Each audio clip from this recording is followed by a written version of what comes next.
Hey everybody, you are watching and listening to the We Are Rising podcast. This is your host, Andrew Benjamin. Got a huge, very special guest with us today. We have CEO Nobuyuki Sakakibara with us to talk Rising 45 and other MMA stuff. Sakakibara-san, thank you so much for your time. Yoshiko onegaishimasu. よろしくお願いします。First question I got to ask is Rising 45. I think all the fights have been announced by now, or at least most of them. How do you feel the show is so far coming about in your vision? いや、むちゃくちゃ手応えありますね。去年のベラトール VS ライジンっていうもうゴリゴリの、ハードコアファンが泣いて喜ぶマッチメイクから180度振り切った、ライジンの振れ幅の広さというか、守備範囲の広さを見せることができていることと、本当にこう、どれもヒューマンドラマの詰まった全17試合、しっかりそのバックグラウンドというか、事前にその試合ごとのアングルとかを理解して見てもらったらこんなに面白いものはない。UFC でも見られない、ワンでも見られない、ベラトールでも見られない MMA のという競技を通じた人間ドラマがみんなに見せられるという確信というか、そういう手応えをすごく感じています。Yeah, so I actually feel great about this card, this lineup. Because when you think about last year's lineup, it was Bellator versus RIZIN, a full-on MMA, hardcore MMA fan-friendly card. And now 1 year later, we turn around and do the exact opposite of what we did last year. So being able to show that we can cover all corners and we can deliver to all the different types of fans. I'm very satisfied with what we have lined up for this year. And when you look at each fight, we got 17 fights lined up, but each fight has a meaning in the narrative. And if you study and if you look into each fight and why these fights were booked, each fight has so much drama behind it. There's so much narrative behind it. So if you put your time into studying each fight and understanding the background behind each fight, this is the most entertaining fight card of the year, and there's no doubt about it. So, I'm very happy to be able to come up with these 17 fights, and I do feel that it's getting we're getting a really good response just by looking at the numbers.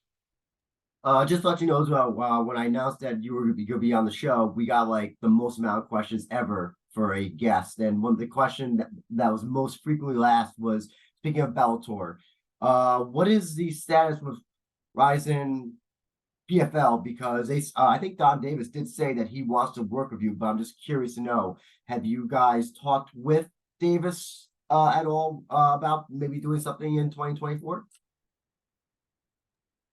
僕らはスタンスは変わらないんで、本当に僕らが2015年にもう後からね、ワンも出てます。PFL はその後だったのかな。本当にそれに先あったか。後発であることは間違いなくて、で僕らがこの産業に MMA に個人的にもプライド終わった後に戻ってくるのに何か寄与するというか何か発展にプラスになるためには何が足らないかって言ったらやっぱり総合格闘技とか格闘技業界ってプロモーションごとに選手を囲ってその中の順位決定戦しかできてない。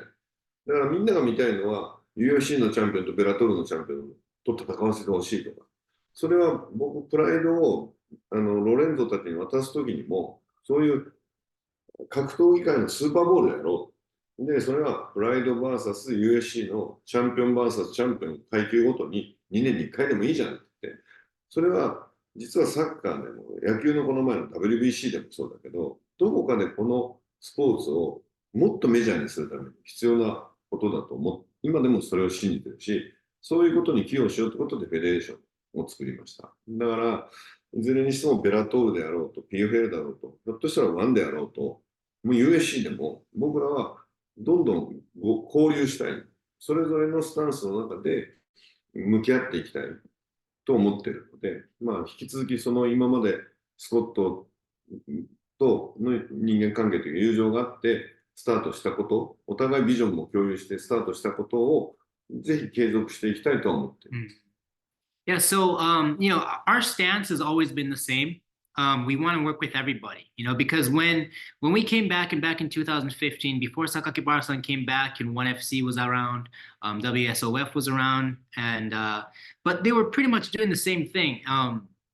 So when I came back in 2015, we really wanted to come up with something that would help take this sport to the next level. Because right now what we're still seeing is that each promotion is locking their fighters up in their exclusive contracts, and they're not able to interact with one another. So back when I sold Pride to Lorenzo, I asked them personally, let's keep Pride alive, and we should have like an annual champion versus champion, or it could be per year. It could be once every 2 years. Any kind of communication or interaction with two brands would be basically what the fans would want to see. The fans want to see who's the best. So, my vision has always been very open. So that's why we call ourselves a federation. We want to interact with everybody as much as we can. So, even today, if Don Davis is okay, we'd like to work with the PFL. We'd like to work with 1FC. We'd like to even work with the UFC. So, our stance has not changed. We want to co-promote, and we want to be interactive with each promoter as much as possible. So, that's always been our way. And, Scott Coker was a great partner to work with because we did share the same vision. We had that same idea where promotions stepping outside of their comfort zone and having their champions fight other champions, that's what the fans want to see. And, and if we can share that same vision, we are always open to discuss and move forward with anybody. One of the questions I wanted to ask you this, as a promoter, as RIZIN is a #1 promotion in Japan, #2 worldwide, how do you feel when fighters publicly, and I think Kai said this, said that after he beats Juan, he's going to go to UFC. How do you feel when fighters do say that they are definitely going to leave your promotion after like a big win or a championship? What is that? Are you okay with that? Do you see them as representing RIZIN in UFC? What do you think about when fighters say that publicly?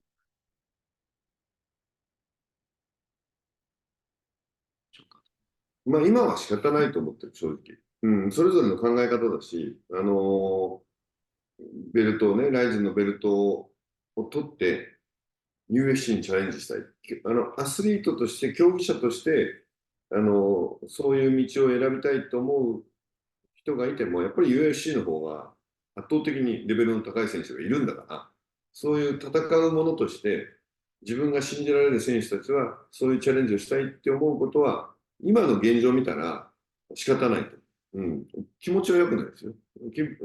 でももう仕方ない。でも、まあ、この先はね、やっぱり自分がこのRIZINのベルトを持って、世界中からそこは僕らプロモーターとして努力して、世界中からそのベルトに挑むトップコンテンダーが出てくれば、また環境も変わってくると思うけど、腹は立たないです。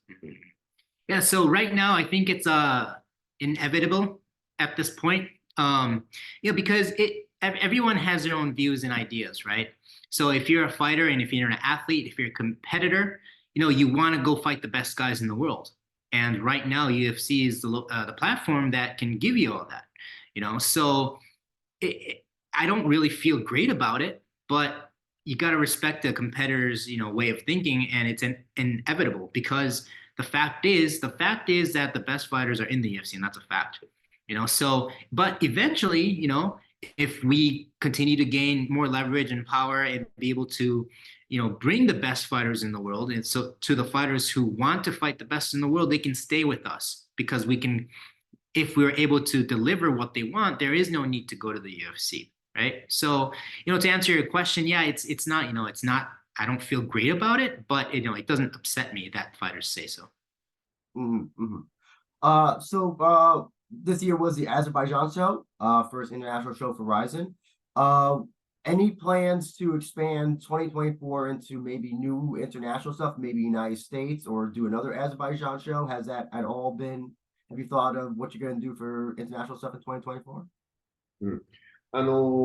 今ある大会、10大会から12大会ぐらい年間やりますけど、そのうちの大半を海外でやりたいとかっていうことは考えてないです。やっぱり日本のファンが支え、が熱狂してる。それが、そのファンベースを持っているのがライジンの圧倒的な力なので、その日本のファンをちゃんと、これまで2023年以上24年も満足させながらも、プロモーションとしてっていうか、プロモーションというよりライジンとしてのチャレンジは、やっぱり世界にどう広げていくかってことなんで、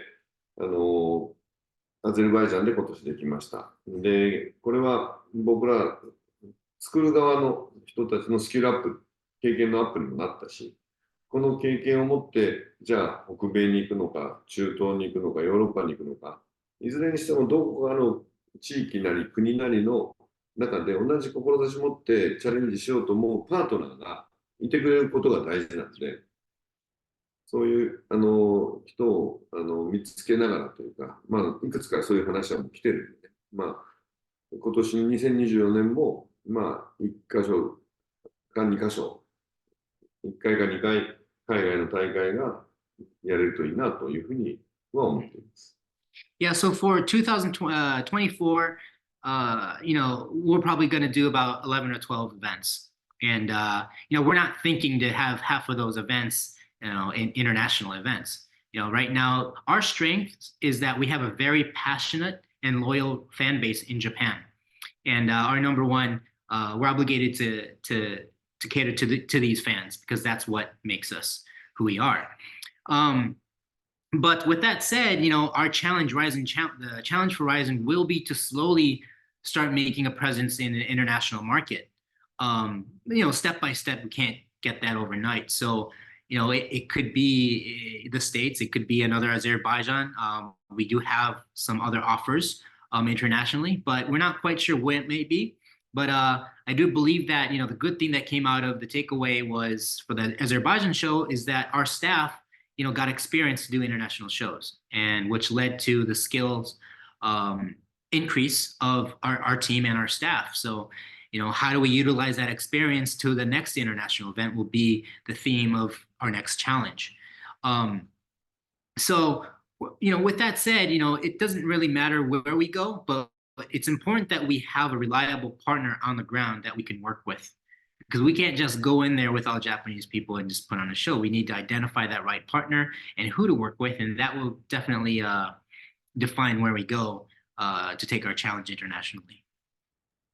One thing I'm very curious to know is about just the always changing nature of MMA promoting. You were promoting Pride when there was no social media. You only could depend on television, newspaper. Now you have social media where the fighters can also promote themselves on their own through their own ventures, YouTube, Instagram, and all that stuff. How has the landscape been easier to promote from your end, or is it harder? Yeah, can you talk about how that landscape has changed, positive or negatively, for promoting MMA in Japan? あれが大東が社長のプロモーションに対してどういうふうに変化を、まあ、いいことだと思ってます。まあ、本当に諸刃の剣ではあるけども、その SNS っていうものの拡散力というか、それぞれの選手が発信力を持つこと、求心力を持つことっていうのは、我々にとってはプラスになっていると思っています。で、まあ、これまではね、本当に地上波とかを中心にしたり、雑誌とか格闘技雑誌とかっていうことでしか選手を知ったり、選手の考えを聞いたりする、理解したりする、媒体が少なかったんだけど、まあ、スピードアップして、その選手のことが理解できるようになったし、興味を持つようになったし、それで一気に裾野が広がってるっていう実感があるんで、ただ本当に怖さももちろん分かった上で、でもプラスのことの方が多いと思います。Yeah, so I think, social media is a double-edged sword. But with understanding all the good parts and bad parts, I still think it's a good thing for us. Because back in the day, the fans were only able to access information on the fighters through limited amount of resources, like magazines, VHSs, and the event itself. So these are the only limited resources. But now these days, you can access the fighters in any other way because the fighters themselves are marketing themselves, branding themselves. And it's just so the way the internet works, the social media works, is that anything, the possibility of anything going viral, it makes it so much easier for people to care about each fighter. Now I understand that it can potentially be a very dangerous thing, but even with all the pros and cons, the cons about it, I still think it's a good thing for us promoters. When you're looking to book a fighter in RIZIN, what is the considerations that you look for in a fighter? Is it their record? Is it social media SNS following? What makes a fighter, so to speak, RIZIN worthy? フォロワーとかそういうのは全く見てないですね。そのやっぱり選手のファイトスタイル、それとやっぱりみんなが見る我々のリングというか我々の舞台に上げたときに魅力的に輝くであろうポテンシャルがあるかどうか、それはルックスもそうだし、ファイトスタイルもそうだし、肉体的なフィジカルがどうなのかもそうだし、まあそれを総合的にプロのRIZINの中で求められるファイター像をトータル的にチェックするってことが多いですね。戦績とかフォロワー数とか、そういうことはほぼ見てないっていうか、まあもちろんね、戦績が0勝50敗とかって選手は僕らの目には止まらないと思うんで、まあ例えば負け越してたとしても、いやファイトスタイルとして僕らが求めるビジュアルも含めて魅力があると思えば、僕らはスカウトしますね。Yeah, so for me, the fight record doesn't really matter. The amount of Instagram followers, social media followers, that doesn't matter. The thing that matters is his or her fight style, the looks, and if that fighter does the fighter have what it takes to be a RIZIN fighter? Will he shine it under our platform? Does he have the potential of becoming a star? Now that a lot has to do with his fight style, his character, his looks, everything overall. Does this guy have what it takes for us to promote?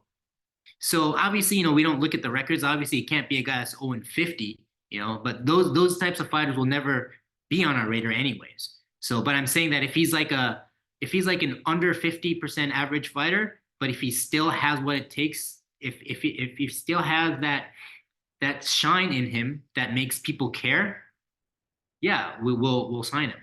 So those are the things that we look for in fighters. What is the same consideration for foreign fighters as well? Is it the same for them? 国際的な国際の外国人も同じような感じが求められているのかっていう。そうですね。まあ外国人で言うと、それにプラスやっぱりその選手の国、どこの出身の選手か。で、我々とすると、その地域にもっとRIZINを浸透させたいっていう、例えばアゼルバイジャンとかっていうと、まさにね、アゼルバイジャン出身の選手たちがRIZINで躍動したことでアゼルバイジャン大会が開催できるところまで行ったわけだから、まあそういう意味で言うと、その選手の母国っていうのもちょっとチェックはしたんです。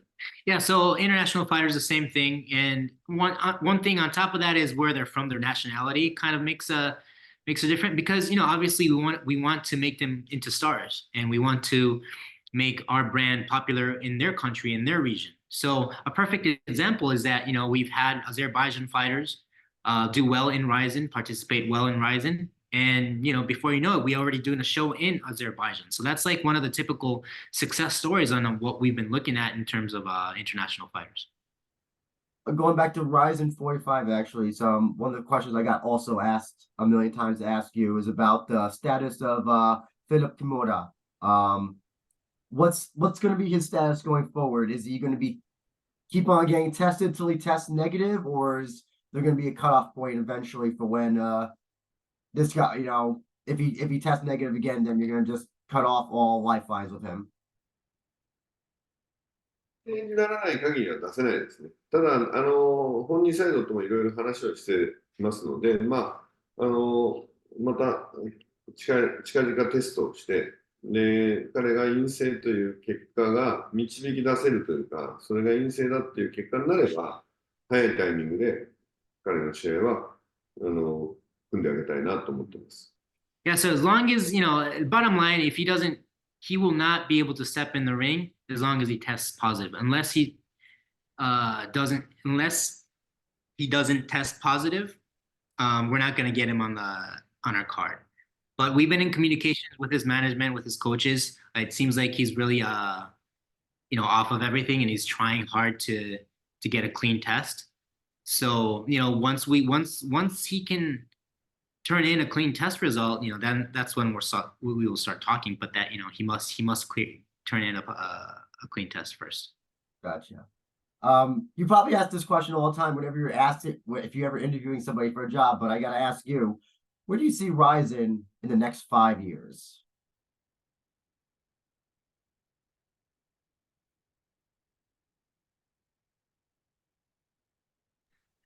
次の5年も、いずれにしても、日本のマーケットが、我々にとっては、ここがホームなので、マーケットをさらに拡大することができればと思ってるけど、この今のマーケットが3倍も5倍も大きくなるとはあんまり考えてなくて。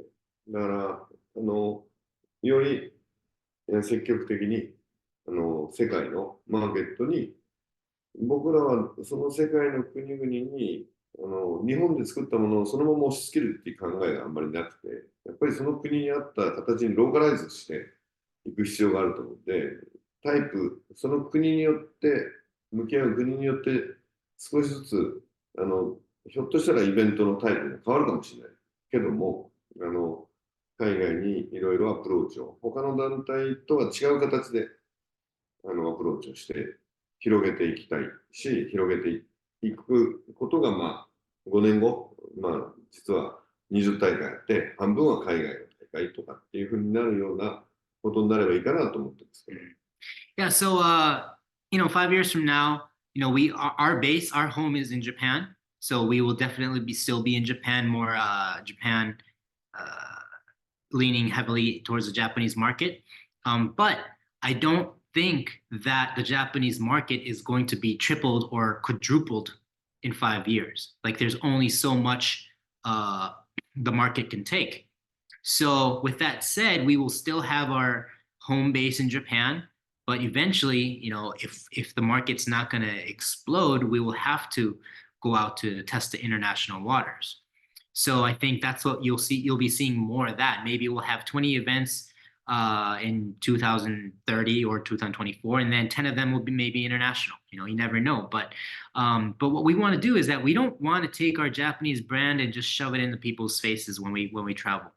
We want to localize. We want to meet the demands. We want to meet what is wanted within each region. So when we go to a certain area, we might change our production. We might localize it a little bit. So depending on where we go, you might see slightly different products in each region.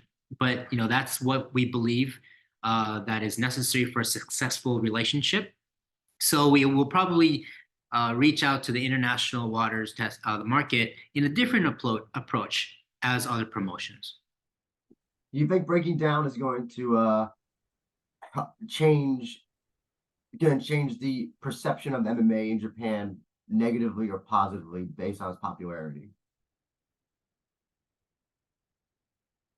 いや、僕はすごく前向きに受け取っていて、すごく裾野を広げることができたと思います。で、やっぱり、街の喧嘩に近いようなもの、素人同士の戦いなんだけど、やっぱりそれをみんなが見たいって思ってるっていうことがはっきりしたっていうか、それが顕在化したんで、だから僕らはそれは無視しちゃダメだと思う。そういう人たちにも僕らの本物というか、最終ライジンに行き着くようにリーチしていくべきだなと思っていて、今回もブレイキングダウンで活躍して、ブレイキングダウンの代表の富澤っていうのを出しますけど、それもやっぱりブレイキングダウンっていうものを否定しちゃって、あんなの見ちゃダメだとか、あいつらとは交わらないとかっていう気が全くないです。Yeah, so I look at this in a very positive way, and I think it's a good thing for the sport because it definitely confirmed, it kind of opened up the horizon for us. You know, it's pretty much developed an entirely different category, and we know there's a demand for it. Like what they're doing is like it's just novices fighting each other. It's like a very sloppy street fight, but numbers don't lie, and people want it. People love it.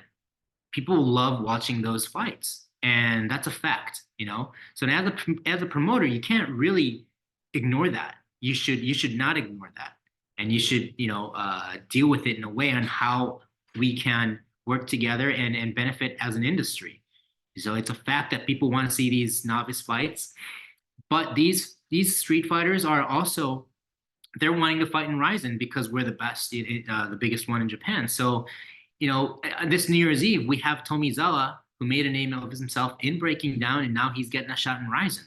So he's going to bring a whole different new batch of fans, eyeballs watching this fight. So for us, the fact is there is a demand to watch these guys, so might as well work with them. I think it's very it's nonsense to close the door on them when they're doing so well.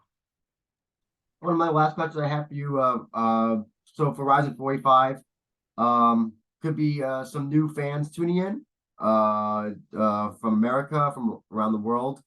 What can you tell fans that they can most look forward to if this is their first RIZIN show that they're going to be watching?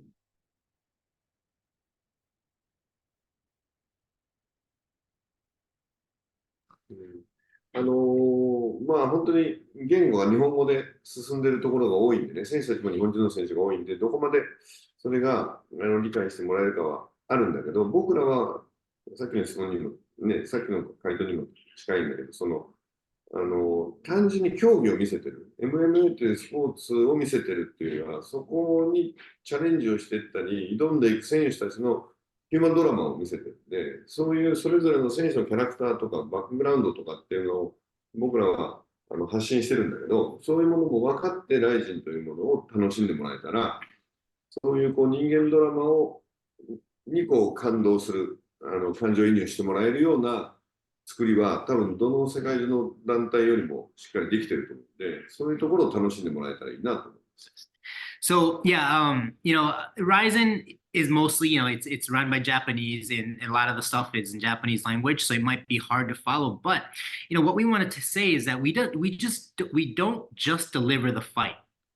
So we want the new fans to focus on the storylines, the characters, and the narrative of why we're putting this fight together.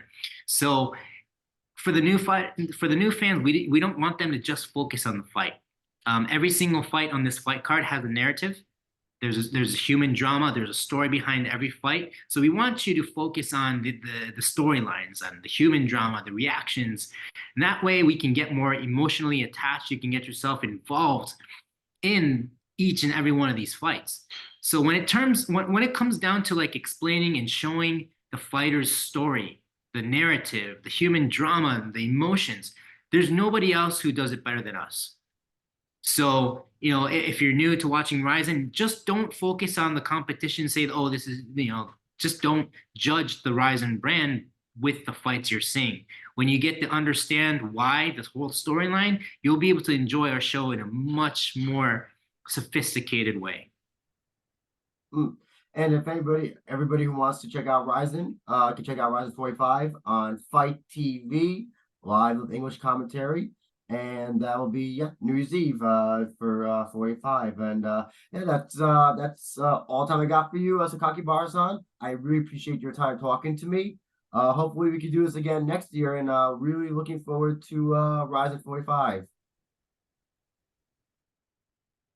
Much. Oh, thank you.